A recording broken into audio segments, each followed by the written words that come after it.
My name is Rex. It's the Be Forever Cool podcast. I want to thank everyone for their comments and their ads and their likes and all that fun stuff. We really appreciate it. It's another episode. World Superbike already started. MotoGP starting this weekend. We're going to kick this thing off. Let's go.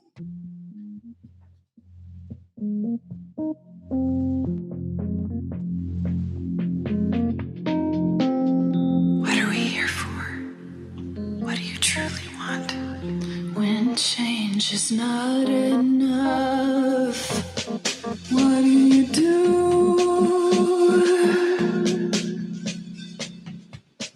What are we here for? What do you truly want? When change is not enough, what do you do? Let's talk about it, the problems we face. Let's fight hatred, no time to waste. The mind is naked, we can see it without an X-ray. Life is easy if we work together. We're the keepers, we're the people, we're all equal, filled with purpose. The past has pain, it'll drive you, even make you take aim. But together is where we should aim. Together is where we should. What are we here for? What do you truly want? When change is not enough, what do you do? Tune into the Be Forever Cool podcast. Again, my name is Rex45. World Superbike just happened in Phillip Island. What an exciting race. I know some people may have canceled their subscription after listening to last episode, but I'm still holding on to mine. It was still exciting. There's still a lot to talk about. And let's see if who's going to prove me wrong tonight on the show. Let's get this thing going and get this thing really going. TJ, man, welcome to the show, man. How you doing tonight? I'm doing great. Can't complain really besides this damn snow, man. Like, I ride bikes, man. Like, I know I should move somewhere warm, but like this winter needs to end. Yeah. Man, it just got dumped on with like 20 more inches of snow. So it's just a longer wait in my mind until we get some 40, 50 degree weather, which is like maybe another week or two. But man, listen, man, I'm gonna be up that way in a couple of days, and I was hoping that it'd be going away, but it sounds like there's something coming back in another day or two. So it doesn't sound like I mean, it's the worst snowstorm or winter that side of the country has had in a very long time, man. And from the photos I've seen online, man, I'm not looking forward to it. Yeah, it's pretty bad. I mean, like, streets ain't plowed still. Some side streets, luckily mine is, but yeah, just make sure you bring some gloves and a hat. So that's what it's going to come down to. Yeah, I mean, yeah, bring your winter gear. It's not over. Man, that's too bad. But we're gonna keep it moving, man. Lewis, man, welcome to the show, man. How you doing this week, man? Good. You know, here trying to get ready before my next trip out. I got to head to Florida this coming weekend, do an event, and then following weekend, I'll be at Daytona for a few days. So, yeah, just kind of trying to build up that energy to hit the road and do that other part of the job that's outside the office. Come on, man, you just got to run outside with your T-shirt on. It's pretty warm out. It's all right. Yeah, man, it's the tough time of the year, but it is what it is. I mean, it hasn't been this bad in a long time, but it makes it difficult to move around. I'm not gonna lie, fellas, man. Welcome to the show.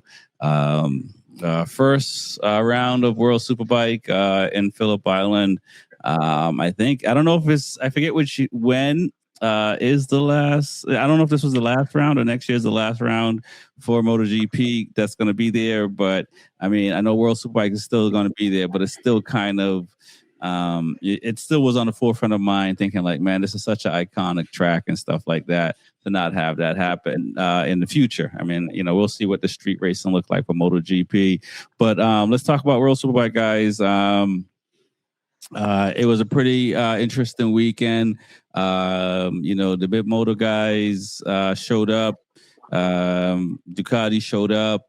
We'll leave it there. What do you thought, TJ, on the weekend and what you saw? And are you keeping your subscription?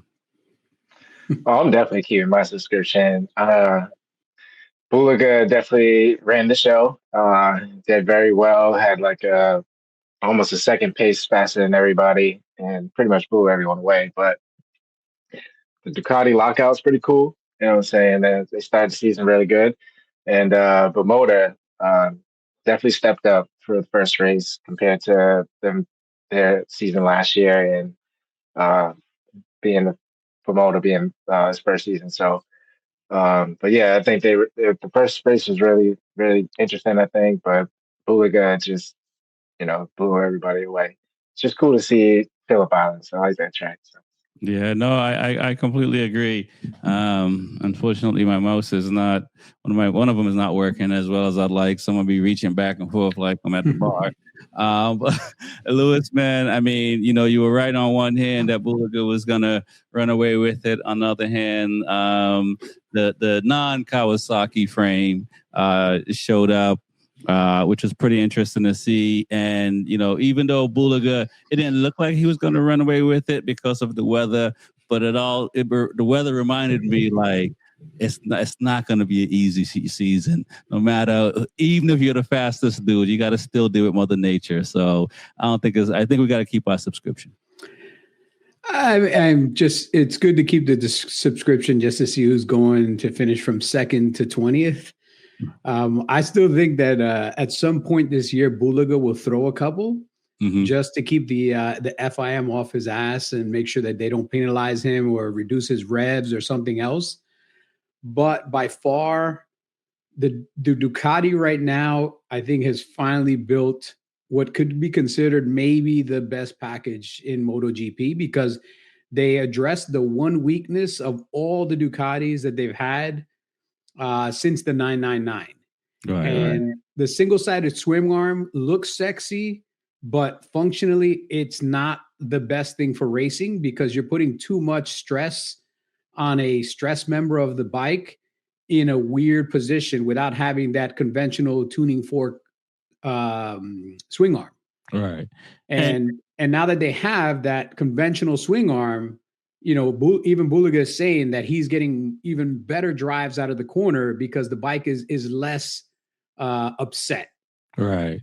So that doesn't bode well for everybody else. That the one weakness that the Ducati had, where they chose form over function by going with a single-sided swing arm to appease all the Ducati-istas that like that single-sided swing arm.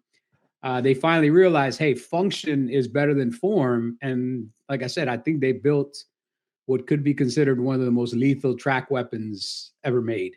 And listen, if there was a poll taken, man, I think it would be like 0.02% of the Ducati Istas, as you say, that would be for the double-sided swing arm and to be second place. But us purists, we want to win, and I'd rather have the ugliest machine on the racetrack as long as I'm getting them W. Well, if you think about it, that's Bimota. The Bimota is ugly as sin, but it works really well. So they're doing something right at that team that they're like, you know what? We don't care what the bike looks like, but if it performs, we're happy. No, I hear you there, man. I hear you there, which is pretty crazy. Reese, man, welcome to the show, man. How you doing? Like I've asked the other two guys, was it enough for you to hold on to buy another month? Heck no, man. I told you that's going to be a Ducati show, man. It's just like, why am I watching this, man? That's you guys, man. Oh, come on. That's how you see it? That's all you saw? I saw Ducati's up top all the way. Like, what else did I see besides a Bimota? Ugly Bimota. In all fairness, that's been the last 4 or 5 years, man. I mean, But who's gonna beat Bulaga? Well, we're gonna talk about that tonight because, like, I don't know if you caught what I said to Lewis about Mother Nature playing a part in this thing, because Sunday didn't look like it was going to be a clear runaway, and that's something to keep in mind. Even if he is the favorite, he still has to deal with Mother Nature. Right, but every time any race from GP to us to World Superbike, when it's a wet race, even the back markers have a chance. Yeah. And that's what I'm saying. So it's not he might win the title. It's safe to say he'll probably win the title. But those guys on those green and white bikes look pretty good too. But how many chances or how many rounds is it going to rain? Well, I mean, listen, man, us Islanders, you know what I'm saying? They do some dances and they do some things, and things happen, man. I don't question it. It just happened. I know Lewis know what I'm talking about. Hey, you can try to do the rain dance. Don't mean it's going to work. Well, let's talk about it. Like Lewis said, the Ducatis look really good. Yuri Montella, I think is that right? Am I getting his name right? Second place on the Ducati from Barney. What's his? Not Batista. What's the other guy's name? Baldessari. Who? No. He's on the Go 11 team. Montella. He's on the Barney. Montella. I mean, he looks good. He looks like he might be able to say, "Hey, man, I remember you in World with Bulaga. I think I can keep up with you." He was looking real nice on the Ducati as well, even though it's not a factory bike. He was still, and it's the first round, so you never know. I do think those green bikes and even Baltasari on the Go 11. These are guys that race with Bulaga in Moto 3, Moto 2. They ain't scared of them. They ain't scared of them, right? What are your thoughts, TJ? Can any of those other Ducatis take him out? We know Lowe's is out, so he's nursing his fractured arm. I mean, yeah. I mean, I was looking forward to Ika Lackawanna, giving it a shot. He rode pretty well. I mean, he got 6th place, but I think Montella, Baldessari definitely have a chance to try to battle with Bulaga. I mean, for anything, they're on the same Ducati. They're on a Ducati, but so they have a better chance. It's a V4R at least.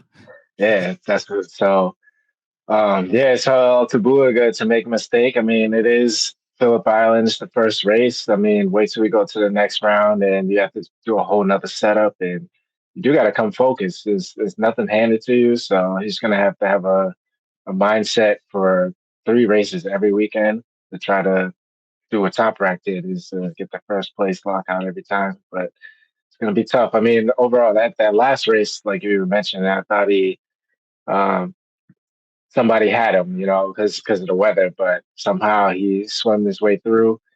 It didn't take him very long at all, and he got right to the front and just took off. It was kind of impressive, but I think somebody's gonna capitalize on that. Make sure that don't happen. He was definitely trying. I think if he had a couple more laps, he's gonna be like, man, I'm on a run.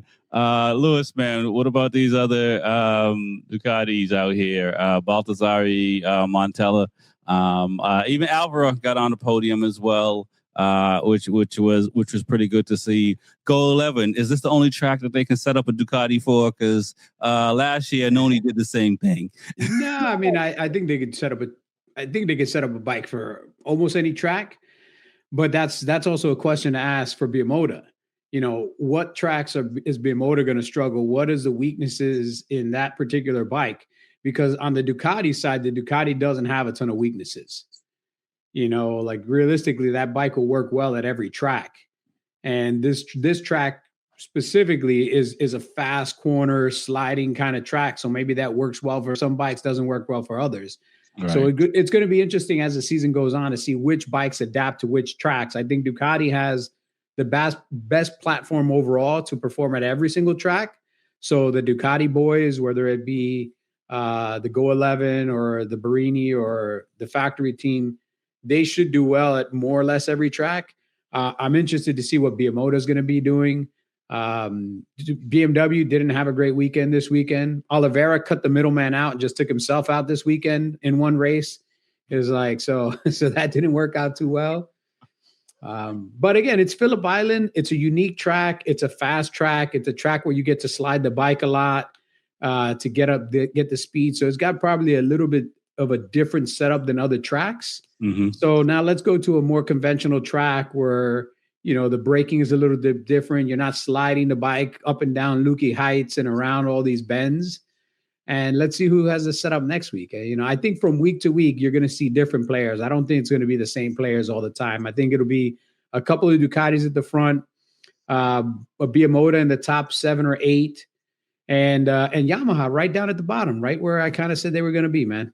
Yeah, I mean, listen, man, speaking of Reese, man, I mean, what's going on there? But let's talk about Bassani on the Biamoda. He's in second place in the championship. He seems to been pretty consistent. I see him on Tella at the same time. He's 26 points. So Bulaga is way out front. Do you think that the green and white bike has enough to kind of stay in second place, or you think it's just a matter of time before the Ducati boys all figure it out, and then they're going to be 1, 2, 3, 4, and 5, maybe even 6? I mean, it could be a matter of time before they figure it out. They're trying to figure out the double-sided spring arm to get the actual right setup, the right grip, consistency on grip, trying to keep the heat in the tires. So it could be a matter of time. But I know they look really, really good out there. I actually got a chance to catch it. And I mean, Biamoda, it's just all going to depend on how they set their bikes up and where they're going to set. I mean, this round they look good. Let's see what they can do for the next round. I mean, it's one round. It's not numerous rounds yet, so we can't judge them just off of one. Right. So we'll see what they do next round. All right. Let's talk about Gerloff since we're talking about Biamoda. I mean, he looked pretty bad. It's tough when you're the only bike on the grid, Lewis. You mentioned that last week. It's pretty tough. I mean, is it more or less we should just be happy that we have a guy in the U.S. on the world stage? Or is this, all these Kawasaki owners need to start writing letters to Kawasaki to do more? I mean, it's nice to have an American there, but it's sad to have an American struggling so much, a guy that has a ton of talent, because, he had to kind of settle for the ride that he got on a bike that's not getting any kind of development. I mean, just down the road, there's a company that's using the same exact motor in a different setup, and both of their guys are finishing in the top 7. And you've got the same exact motor, but your setup is so antiquated. And the company that you work for that makes that motor is not investing any money into your team. Right. So you have to go out there, ride around by yourself. You don't have a second person to try to, get information or try multiple setups to see what works. Like you're a one-man crew, man. It's almost like he's a privateer racing in a professional league at this point, and it's sad because I want to see Garrett Gerloff succeed. We know he has a talent. Right. We've seen him struggle, but we also seen him fight at the front. But if this is what he's kind of going to be reduced to, I'd rather him find a ride back in the U.S. and just come back to the U.S. As much as I want to see an American in World Superbike, I don't want to see an American backmarker knowing that, the limitation is the ride that he's on, not the rider himself. Right. TJ, man, I mean, you heard what Lewis said. I kind of feel that way. But when you look at them Yamaha boys, Gerloff is like, look, man, there's only 6 Ducatis. Where am I supposed to go? Yeah. I mean, I think he gave a good fight. And it just shows, the first race here in 11th, and then going to the Super Bowl, I thought he did really well. He had a great start. He maintained his spot. He finished in 6th place. And then, story tells that a longer race distance that they can't handle it. So, it didn't have it the third race. mind you, it was raining, but still to finish in 10th, that just kind of shows you where they are at long distance racing. And we called it last week when we talked about it that Kawasaki finishing in 10th is like a win. So, but yeah, to be a solo rider out there and do what he did, I thought it was good. I mean, and the Yamaha boys, like you said, they need to step up as well. I mean, Gerloff did a little better than them, so. Right. Reese, man, if you had Gerloff's number on speed dial, you telling him to come back to the States? Technically, I do have his number on speed dial. From what last thing I heard, I mean, same thing like Lewis says and TJ. I mean, just with a, as a one rider, what can you do? You have nothing to bounce off. You have no idea, no nothing. It's just a one man crew. And from last time I heard, they're really not giving him any more product. As run what you got. That's it. It's pretty much that's what I hear. That he's going to have to run what he got. There's no more, not that much. So he's out there alone, and it's sad to see an American back there and not getting the help that he could use. I mean, we all know what the kid can do. Right. I mean, you've seen him over here and run, and you've seen him when he first went to World Superbike on the Yamaha. He was very well, and then he had that mental lapse running the top rack, and that's when it kind of just went, backwards. But you all know what the kid can do. Yeah, for sure. So Kawasaki, man, come on, put another bike on the grid. Let's make this thing happen. Let's talk about the not so elephant in the room, BMW, Petrucci and Oliveira. I mean, last year and the year before, this is kind of where BMW has been. I think for Danilo and for Oliveira, these two guys are new on the BMW. I think they get a pass. When you look at where they finished compared to Kawi and the Yamahas and Hondas and stuff like that, they're sitting here like, this might be a win. I mean, why are we giving them a pass though? Because last week you were saying how Petrucci and many of the people that commented were saying how Petrucci has been around for a long time and this is a great opportunity for him.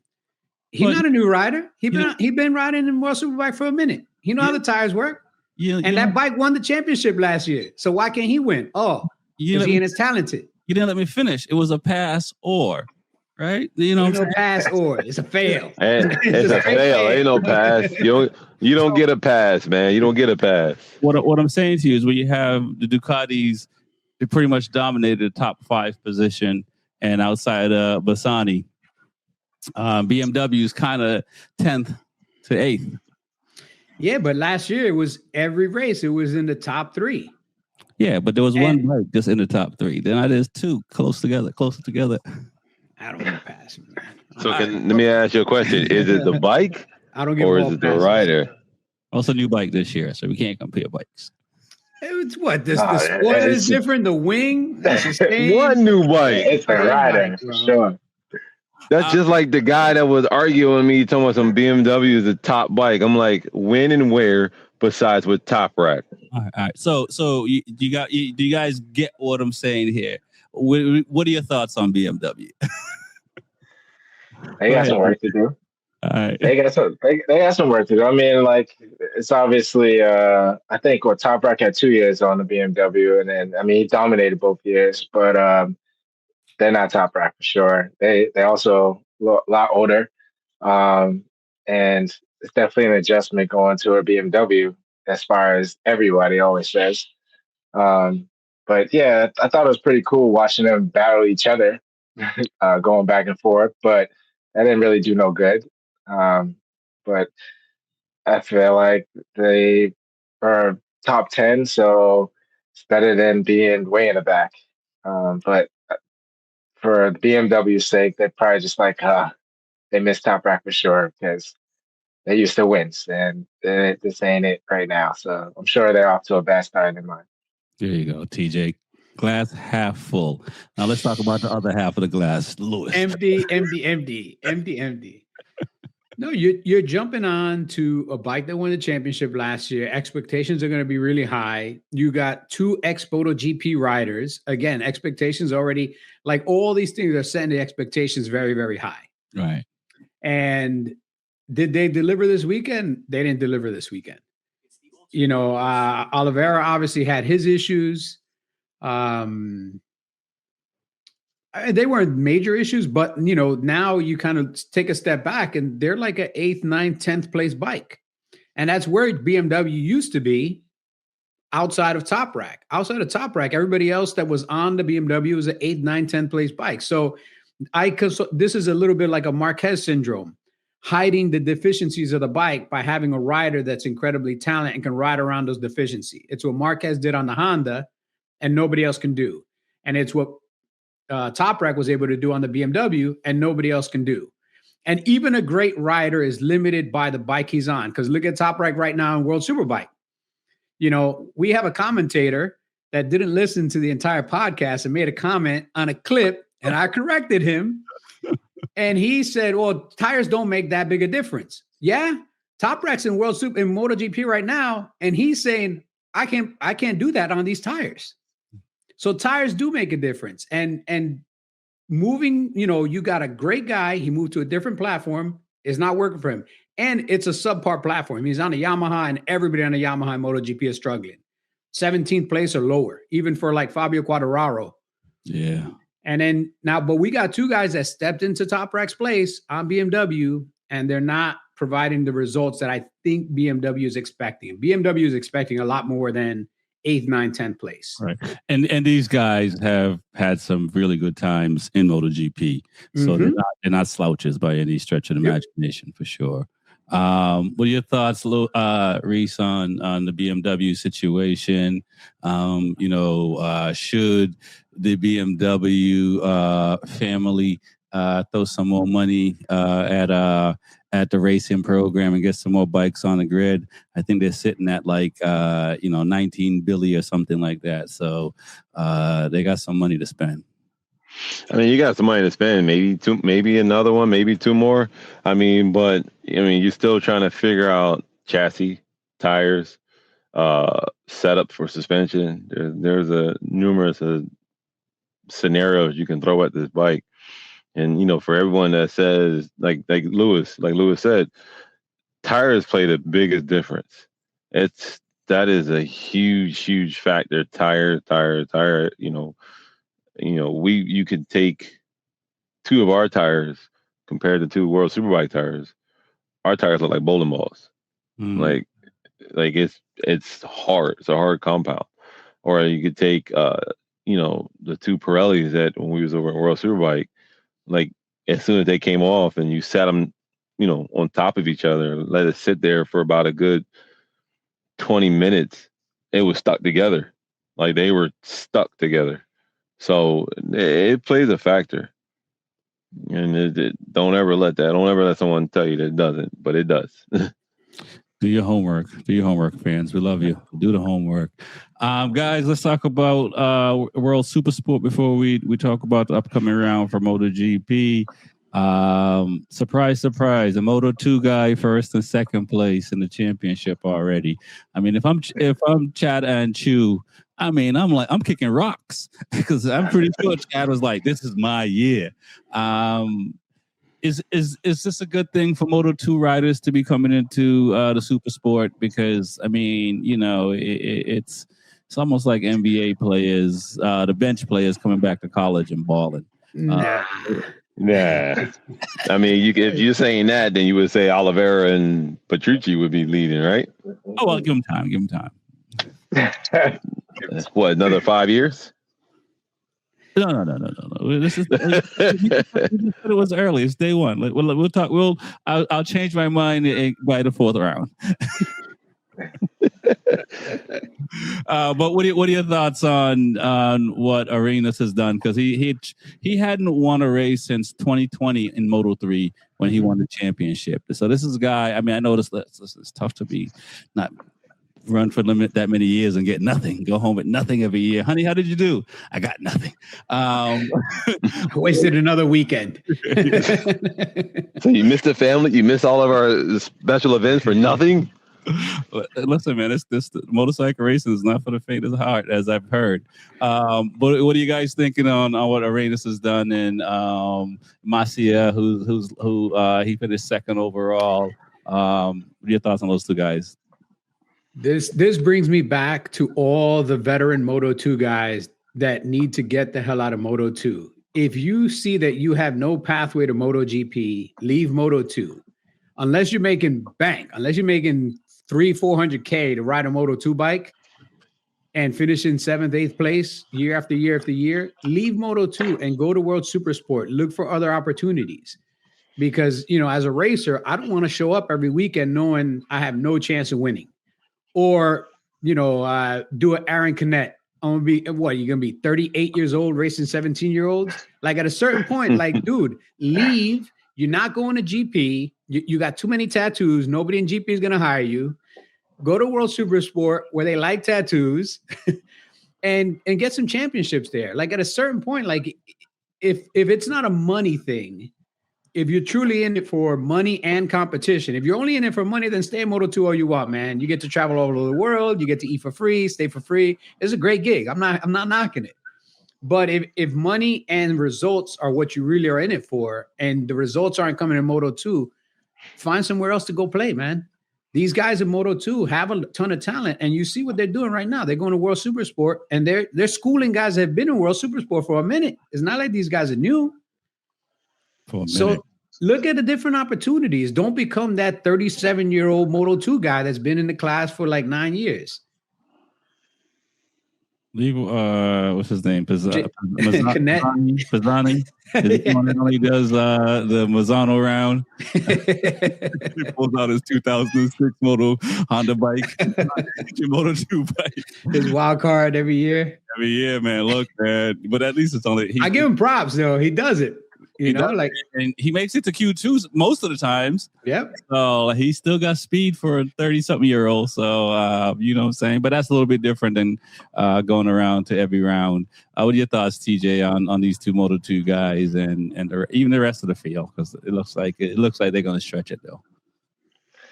Yeah, man, it's a good way to start the season for sure. I know the first race, there was I don't know how the Super Sport paddock was going on, but like the first race, there's a lot of riders that went down, just getting their feel. The second race is a lot cleaner, a lot smoother. And it was definitely good to see Arenas get a win, after getting fourth, just missing the podium. But the Moto2 guys looking good. Not saying they're going to run away with it, but there's a possibility. It's just Phillip Islands, like, it's a fast flowing track, hard to pass. So a lot of tracks are way different. Like we was talking about, the weather changes a lot. I think race 2, they had to come in the pit and change up and stuff like that. So it was an interesting race. But I think Arenas did very well. But I want to see Anju take it. I know that's his season. So we'll see. It's going to be interesting. But I was also looking at what Lewis was saying, that there's definitely a lot of opportunity. There's about 20, 27, 28 riders or something like that in the field. So it's a stacked field. Yeah, well, there's one thing. Listen, man. The Moto3 guys got to come knocking at that door. Until they come knocking at the door, the Moto2 guys are safe. So, and there's not a lot of Moto3 guys coming up. So, but I feel you. It's, I think in any sport, when you're in it, it's hard to know when to walk away. And I don't know how many people get it right. So, it is, it's a tough thing, especially when you haven't been at the top of the mountain. It's hard to walk away. So, but, the smart ones hopefully will, the Max Biaggi, some of these other guys that left MotoGP and made a name for themselves in the World Superbike series, and now they're legends in that series. They figured it out. Speaking of MotoGP, we got the first round coming up. I don't even know where it's at. Is it in Thailand? Is it that? Thailand. Okay. Thailand. Yeah. First round. Testing happened. It looks like it's going to be a like we said last season, Aprilia, Ducati, maybe a Honda, maybe a KTM. What are you guys looking at? I mean, do we keep our subscription for MotoGP? Is it going to be a fight to the end, or you guys feel like Marquez is going to just kind of dominate and kind of just stretch the field? Start with TJ. Just after watching all the clips and stuff like that, I think it's going to be a really interesting season because some riders are going to be concerned about next year, manufacturers going to be concerned about next year, and also this year. So it's like different specs that they're going to be riding, different like Michelin or Pirelli tires, like different packages want to select and what they want to put towards next year and stuff like that. So I think once the first couple of races and if it's whoever puts the best foot forward is that's what it's going to be. I think it might be Mark, definitely Aprilia up there. But yeah, I think it's going to be Ducati again, Mark Marquez, possibly Alex again. I do want to see if Pecco can, be a part of the team and not be in the back and cry all the time. So we'll see. But I definitely want to see those Yamaha step up, but I don't know. It's not going to be likely, but we'll see how much they want to put into the season because 2027 is a big year also. Right. What are your thoughts, Reese, man, on the upcoming season? Is it Ducati all the way, or what are your thoughts? I mean, Ducati does have the most likely chance, but KTM is knocking at that door. After KTM, not KTM, Aprilia. Mm-hmm. But I think KTM is going to be right behind Aprilia. I think Honda and Yamaha. That's going to be my prediction. But I think Ducati does have the most likely chance to win out of anybody. But you never know. You never know with Aprilia. Those guys are pretty much beating the door down. It's sad to see the blue guys back there. It's definitely sad, and to see Toprak back there and frustrated and watching testing and watching Fabio give the middle finger to the bike is kind of it's heartbreaking, but hey, that is what it is. Acosta's influencing Quartararo. What's going on, man? Come on. This can't be good. Not for the sport. Lewis, man, what are you looking to see this coming round? I mean, the 2026 Ducatis, is it safe to say we won't know until the race starts how these bikes are going to do? The testing is not enough info to say, it's a foregone conclusion that Ducati is going to run away with it, or Aprilia is even stronger than last year. But, it kind of seems like it. I think we're going to pick up right where we left off last year. I think we're going to pick up with Marquez, and Marquez. Oh, my bad. Marquez and Bez being right at the top 3, Pecco in the top 5.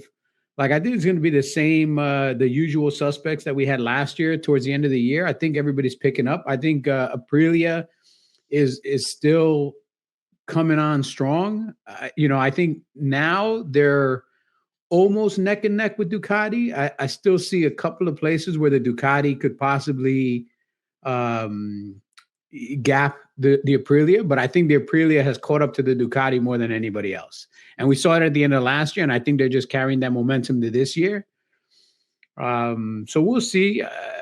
After that, I think KTM and Honda are actually on par with each other now. KTM has the horsepower, but Honda it seems they have the better rhythm. Right. They're not just depending on horsepower. They're actually good in a straight line. It seems to be the bike has become a lot more stable in braking, and it's getting better drive. So the rear grip is a lot better. So I think Honda and KTM are almost on par. I mean, KTM is still by far the fastest bike in a straight line. I saw some of the speed trap times for the KTMs, and it's ridiculous, man. That bike's got to have 270 something horsepower. They just can't figure out how to keep it on the track.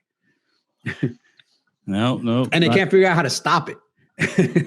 Parachute, man. Parachute. Guys, we talked about some of the manufacturers, but just thinking about it, you guys are talking. We're talking. All 6 Ducati riders have a chance to be in the top 11. We'll say all 4 KTMs. It's fair to say, I think all 4 KTMs, not KTM, sorry, all 4 Aprilias I think have a chance to be in there as well. It's definitely, I think Ayaguru is going to be there. I think Raw is going to be there. Obviously, Bez. And I think Martin's going to be there because he ain't got no choice. He got to save face. And it's safe to say 2 of the Hondas are going to be there and 2 of the KTMs are going to be there. And Marini and Mir and Vinales and Acosta. Is that about right, guys, for the top 12? That sounds about right. Yeah, sounds about right. Unless somebody takes out Mir or Mir crashes out.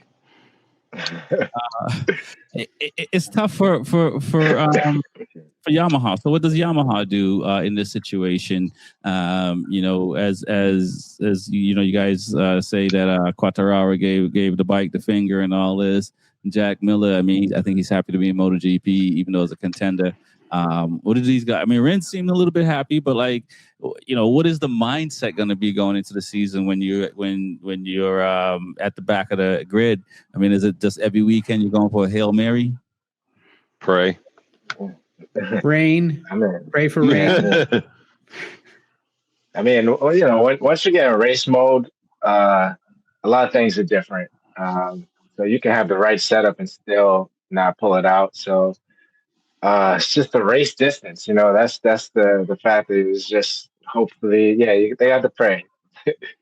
I feel bad for him. Like Alex Rins always has a happy mindset. He's always just okay with everything. I never really seen him upset. Fabio is definitely. I'd be happy too, man. I finish dead last every week if I get that check. Right after having a broken leg and having a ride, he's just like, yeah, this bike's okay, you know. But I think it's important knowing that you have a teammate here. You want to like be together, but you're enemies at the same time. It's important to get Top Rack up to speed in a way. He probably has a chance to help out Yamaha, you know. So right. You never know. So I mean, Reese, listen, if these boys called you and say, give them some advice, what kind of advice do you give these guys for the season? Is it like, you know, do you pick the certain races where you say these are the ones that, you know, we should be able to fight for the top 5 in? These are the ones we can fight for the top 12 in, to have some benchmarks? Is it where the whole team has to come together, all 4 bikes and the riders and everybody to kind of, you know, try to get one bike and have a good round? Pray to the rain god. Start doing the rain then. That's what you can do. That's the best you can do right now. That's all they got. Unless they show some kind of miracle, a hidden jewel or something, you know, a hat trick that they're hiding, something. But honestly, I don't see it. I don't know what to do with them right now. Did they wait too long moving to the V4? The problem with always what I hear of the Japanese is they're like old school, and they're like, if it's not broke, don't fix it. And I'm like, bro, that shit is broke. Like, fix it. It's been broke for years. Fix it. But that's their thing. If it ain't broke, don't fix it. And then they never wanted to fix it. And now, I mean, this goes back to what Rossi days where he was complaining about it when he was on it. So they said, yo, they're coming. Is the fix to 850 CC? The fix is just sit out of here and figure this thing out, save the money, figure this out. Like, or they could just ask Suzuki to buy the old Suzuki GSX-R race bike, which was better than the Yamaha 5 years ago, and just race that thing with Yamaha bodywork. Good, you're right. They would still finish better than what they got now. Like, I'm blue, but Jesus Christ, man. What in the world are y'all doing? And I'm going to GP, and I'm looking like, yeah, we're going to eat crow on this one. Well, I mean, we already started to see the rumors swirling of people jumping ship. And I think before the first round, we'll have a couple more people confirm contracts. And probably before COTA, we'll have some more people confirming contracts. I think the teams are going to try to lock in, like I said, the guys they really want as early as possible. So I see a lot of changes. According to the rumor mill, I see Alex Marquez and Vinales being factory KTM. That seems to be like the prevailing rumor right there. I see Acosta and Marquez being the Ducati squad, which would be a first. I think it would be the first time ever that there's not one Italian on a Ducati factory team since Ducati went GP racing. I don't think there's ever been a time that there wasn't an Italian plus somebody else. Right. I'm trying to think. I mean, it would have been who was Casey? Well, Casey Stoner and somebody. Edwards, not Edwards was there. Hayden was there, but what Rossi? With Rossi. Who was Hayden with after Rossi? Was it? Because Checo, Checo was there, right? That was too early on. That's early. But that was Biaggi. There's always been an Italian on the Ducati for as long as they've been in GP. Yeah, it's Caparossi for a while. Yeah. So if there's 2 Spaniards on the Ducati, that's going to be a first, and that's just further going to show that Ducati is a German company, right? With Italian badging. Now, let me. I think I've asked this a few times, and I mean, I think Luca should stay with on the factory seat, but Mir should definitely have a factory seat with Honda, right? I mean, it's like who are you going to take from Yamaha to replace Mir? One guy that has a championship and he has a championship. I mean, I think Mir's if Honda is going to keep one guy that's on the bike now, it would be Mir. You got a world champion. He's the number 1 rider. He's the team leader. He's the one that's helping as much as everybody else develop the bike. Like, I think if anybody's going to keep a factory seat between him and Marini, it's going to be Mir. But Marini had a better year than him last year. Yeah, he did. And Marini took one for the team. He got hurt at Suzuka for Honda. Right. Which gave him motivation to win it all. But yeah, I don't know, man. I think Honda should keep Mir and Luca because it's really tough to, and if they're going to sign a contract, it should be at least wait till the summer break. Like, that's if they're going to do something, then if they don't pull the trigger right away, then it's probably something that's going to wait until like right before, after the summer break, and they'll see who's doing better this year. Right. But I still, if I had to bet right now, I would pick Mir over Marini. Right. Yeah, I agree. What are your thoughts, TJ, on that? I mean, should Honda keep their lineup? Should they be looking at Quartararo? I mean, because outside of KTM, really, I don't know where Quartararo could go because Honda is better than the Yamaha for sure.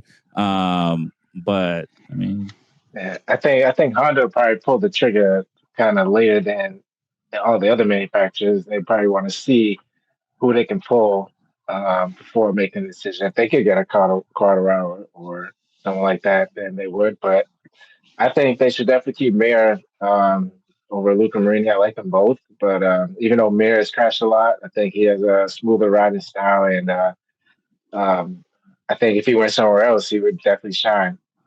But yeah, I just think they're just going to hold out to see if they can get something better. But I don't know if that's going to happen. I think they should just admit it. Them boys are going to have a 10% rule. Whatever they offer anybody else, give us 10% less because we don't want to go to Yamaha. Seriously, at this point, it's going to come down to who's going to save Honda the most money, right? Because, unless they can get the KTM, because I do think Aprilia is locked up. And maybe, if Alex Marquez go to the KTM, then Gresini's open, right? But what are your thoughts, Reese, on what Honda should do? And you're looking at Luca and Mir and Quartararo and whoever else that might be trying. I think Quartararo is the only person that can go to the factory seat anyway for Yamaha at this point.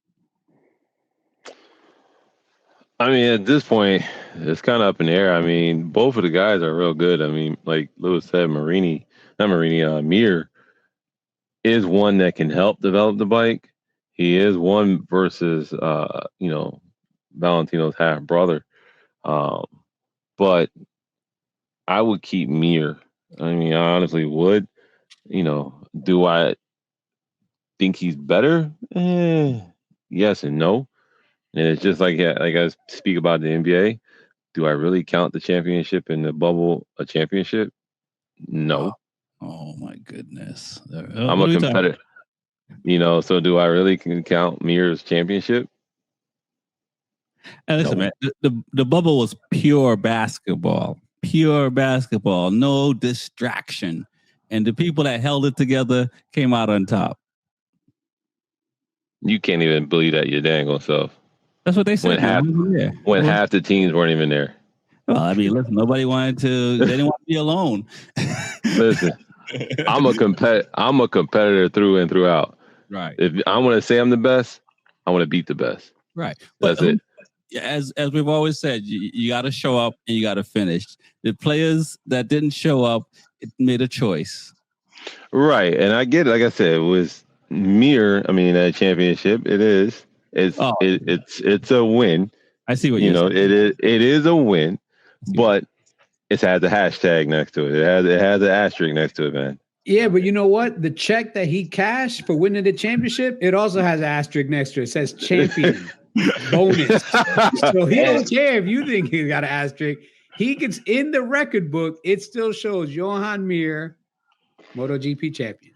Yeah. He also showed that you can. I know it was a short season, but it showed that you don't have to be on the podium all the time to win a championship. You just got to finish. Slow and steady, man. He took the turtle style. So people know it's a possibility. I can't do it. I can't give it, man. I'm sorry. Okay. Can't do that versus Mark Marquez, though. Marquez. I can't give you the full win. I can give it to you because it's in the record books and you won. Right. But deep down inside of me being a competitor, I'm like, I didn't that. I don't want that. No, I get it. You do. I think, if you're used to dominating, you're going to do that. And there's only a few people in most sports that's able to do that. And it's a tricky, but it is a win. So we'll leave it there. No, it's a win. I give him that. It's a win. I'm not going to take it. And you also think it's a good idea for them to stay Honda to keep them because, like I said, it's almost like unless they're trying to save money, it's almost like a lateral move if they were to get rid of both their riders for two new riders. Right, I would keep them because they can take less money and then they can actually ride the bike. Right, you still have two good riders, but they can take less and you can save money and use that money in development. Right, and at least you can see. I don't know if people are going to be signing a bunch of 1-year deals for 27, but you'll see that at the halfway through the season, which manufacturers have figured out the 850cc bike and stuff like that. Right. Yeah, I think a Mir Quartararo duo at Honda is a lethal combination because they both have very similar riding styles. They're very neutral in their riding. They flow. They're smooth. I think they'll help develop a bike in a way that makes it rideable for everybody else.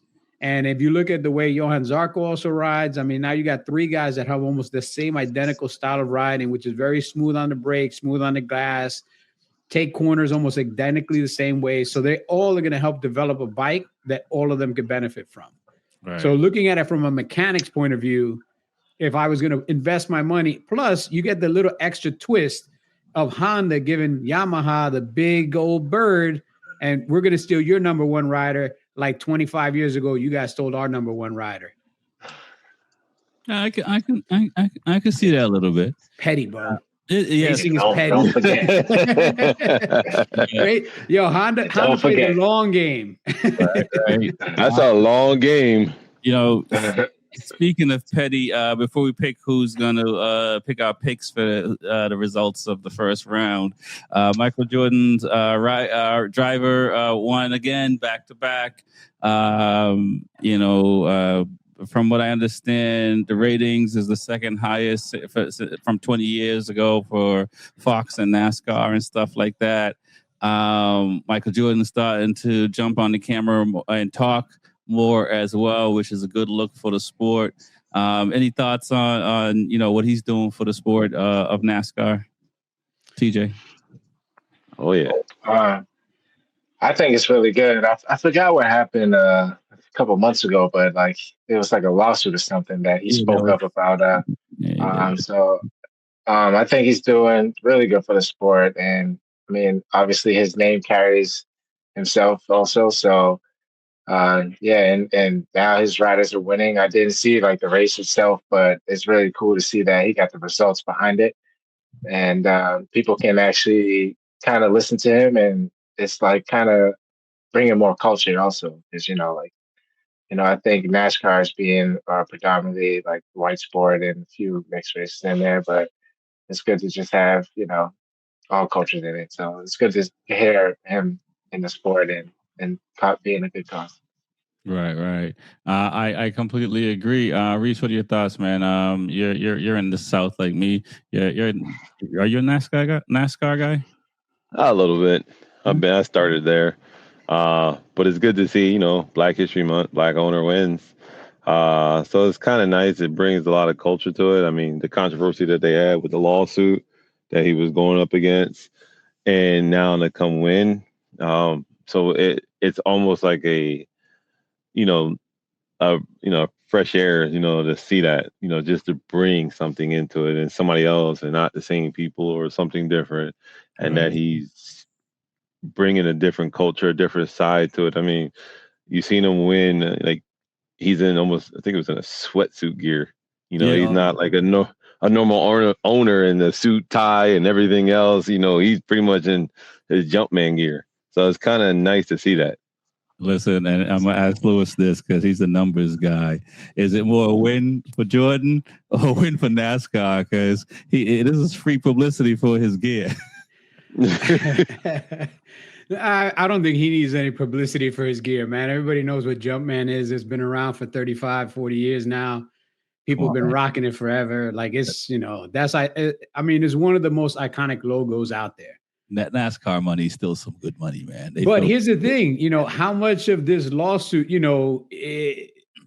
has the lawsuit caused NASCAR to maybe, not be as, I don't know, like, I know they won the races outright. There hasn't been any controversy. There's been no rules, but it's like you win a lawsuit and all of a sudden, like, your team is winning also. Like you're getting a little extra push from the back. Are they giving you an extra quarter tank of gas? Yeah. Bubba Wallace won last year for him and stuff like that. So he's not like I thought so too when I first saw it. And I was like, oh yeah, no, he's won last year too.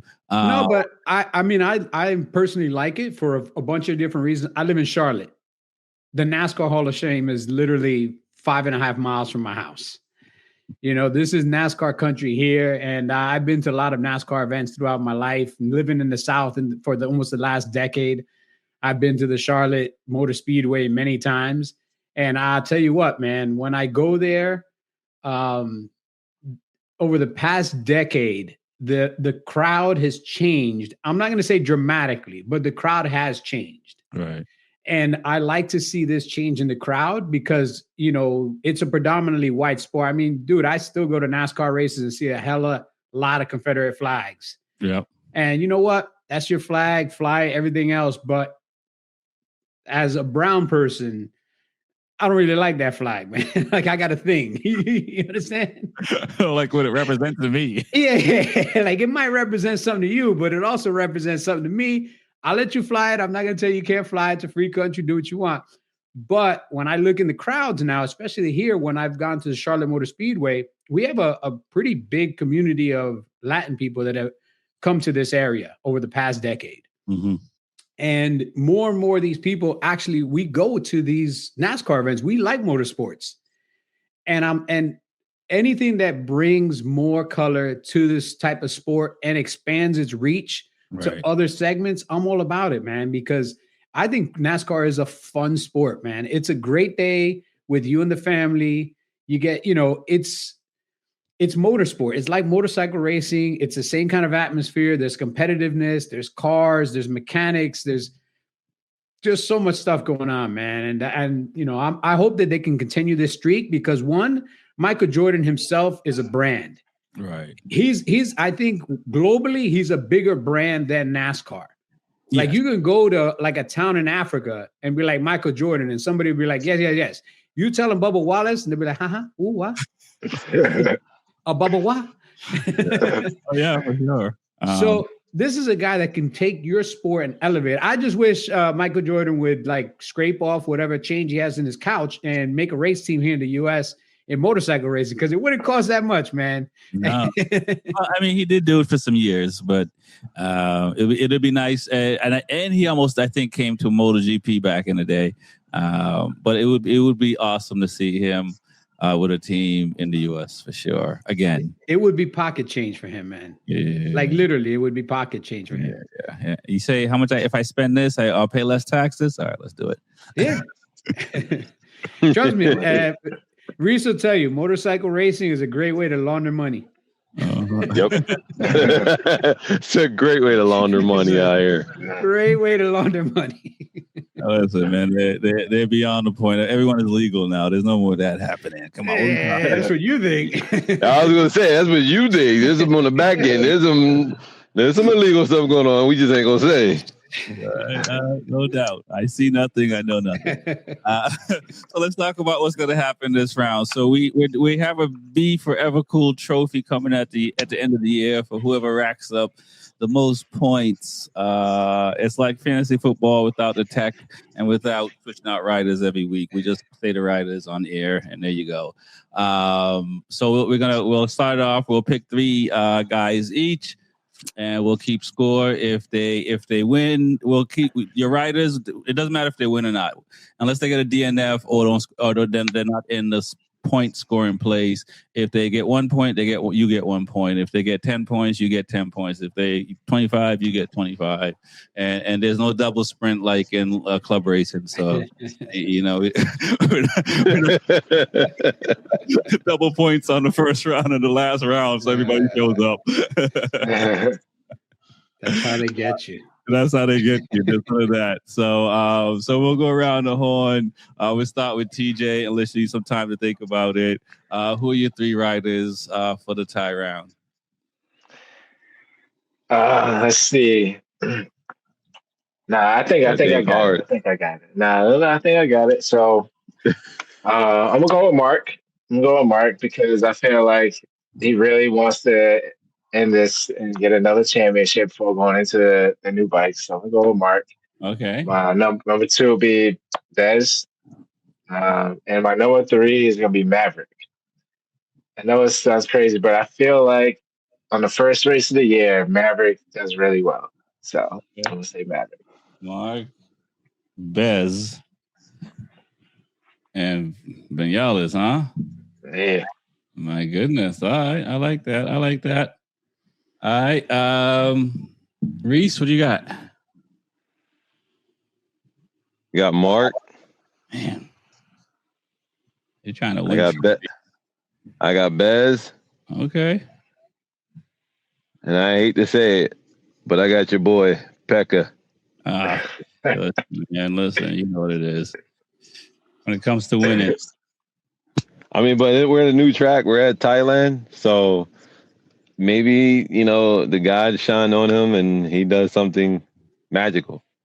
Doubt it, but, The feeling's back. Come on, man. The boys are back together. All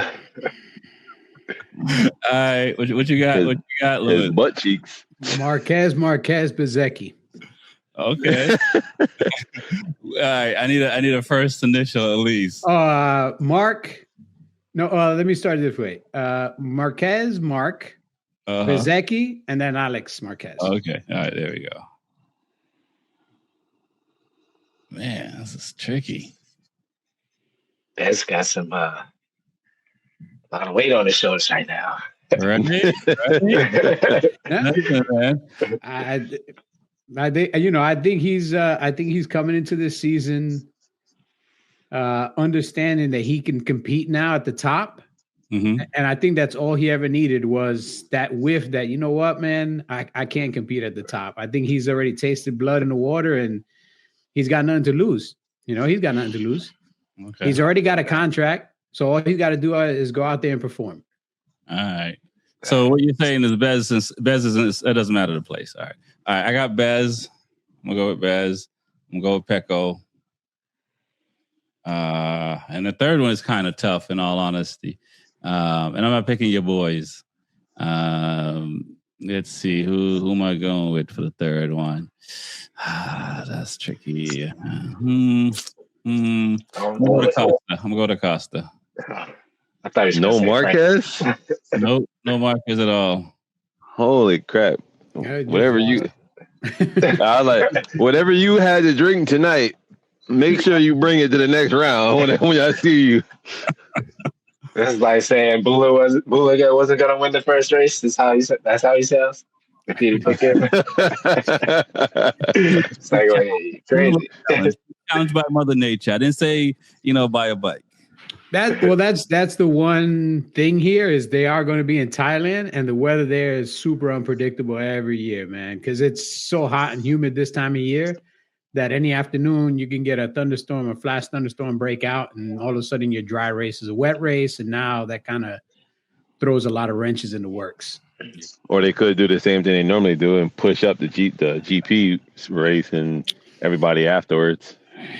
Yeah, they could, but it depends how much rain is actually going to come down.